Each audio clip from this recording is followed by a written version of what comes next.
Hispanics turned out at a greater rate than 2014. I expect that in 2020 they're going to turn out at a greater rate than in 2016. I also believe that there's a tremendous opportunity in states like Florida, in Nevada, in Colorado, my home state of Texas, Arizona, to mobilize the Latino vote like never before. And I'm confident that my candidacy, this campaign, and if I'm the nominee, will help to galvanize the Latino vote like never before.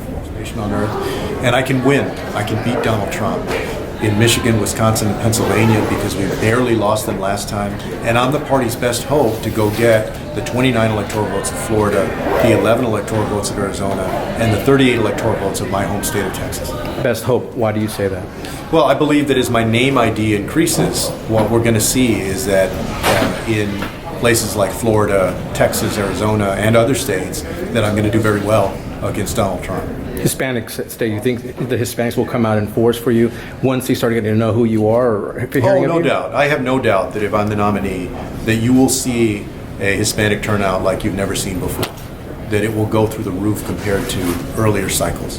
And that places like Florida, Texas, and Arizona will be winnable for Democrats. You're here in Miami for the next few days. Big issue, big population of the Venezuelan community.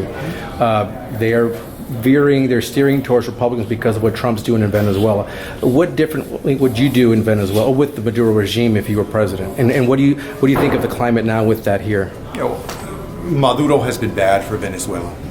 He's acted like a dictator. My hope is that the Venezuelan people will get the aid that they need and that they'll have the opportunity through a legitimate election to choose their own leader. This president, though, has failed the Venezuelan American community, though, because unlike for other communities, this administration has not extended temporary protected status.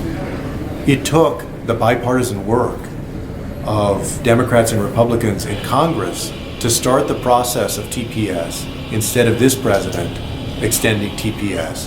So the president talks a lot about Maduro, about Venezuela, but when it comes to the Venezuelans who are here, who need temporary protective status, he has failed them. And Democrats have supported extending temporary protected status. I would extend temporary protected status and then put them on a pathway to citizenship in this country. Would you support any kind of military action if called for in Venezuela to oust Maduro if it came down to, because the human rights atrocities speak for themselves? Yeah. I've always believed that a military action is of last resort, and I don't see that right now for Venezuela. What I do support, though, is the Venezuelan people getting to choose their own leader, and Maduro has been a bad leader